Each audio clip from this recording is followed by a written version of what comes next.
दोनों स्तूप छोड़ दिए थे और ये दोनों स्तूप यहाँ पड़े हुए थे। 12वीं शताब्दी से लेकर 18वीं शताब्दी 600 साल के अंदर लोकल लोग इसके इम्पोर्टेंस को भूल गए और धीरे धीरे ये सब चीज़ें अपने वो बिल्डिंग मटेरियल के लिए यूज करना शुरू कर दिए। 18वीं शताब्दी में 1794 में महाराजा बनारस का जो दीवान था जगत सिंह, वाराणसी में जगतगंज मोहल्ले का निर्माण करना चाहता था और बिल्डिंग मटेरियल के लिए अज्ञानतावश उसने दूसरा स्तूप तोड़ दिया। जब 1794 में उसने दूसरा स्तूप तोड़ा धर्मराज का, तो उसमें से उसे भगवान बुद्ध की अस्थियां मिली जो ग्रीन मार्बल कास्केट में था। उसी समय उसे ये ज्ञात हो गया कि यह स्थान किसी धर्म विशेष से जुड़ा हुआ कोई पवित्र स्थान है और अपने सैनिकों को आदेश दिया कि दूसरा स्तूप न तोड़ा जाए। चूँकि वो हिंदू था तो अस्थियां रख नहीं सकता, तो उसने गंगा जी में प्रवाहित कर दिया।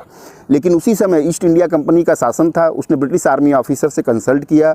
बनारस के जो कमिश्नर थे जोनाथन डंकन, 1798 में उन्होंने इस पर स्टडी करके रिसर्च पेपर पब्लिश किया।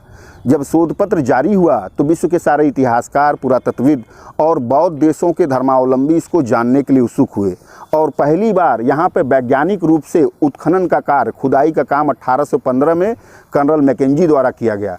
उस समय जो कुछ मूर्तियाँ मिली वो भारत का जो पहला म्यूजियम बना था कलकत्ता म्यूजियम में रख दिया गया, विक्टोरिया म्यूजियम में, जो एशिया का एंशिएंट और लार्जेस्ट म्यूजियम है।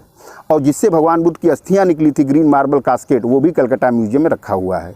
1835 और 36 में अलेक्जेंडर कनिंघम, भारतीय पुरातत्व सर्वेक्षण विभाग का संस्थापक, ने विशेष रूप से स्तूपों की खुदाई किया और 3 तरीके की स्तूपों का पता लगाया: यादगार स्तूप, मेमोरियल कॉमेमोरेटिव स्तूप, रेलिक स्तूप, अस्थि स्तूप। और ये सब जो देख रहे हैं छोटे छोटे, यह सब मनौती वाले स्तूप हैं। मन्नत, इच्छा पूर्ति के लिए बौद्ध भिक्षुओं को दिए गए दान से, बौद्ध भिक्षुओं ने उपासकों के दिए हुए दान से ये बनाए हैं।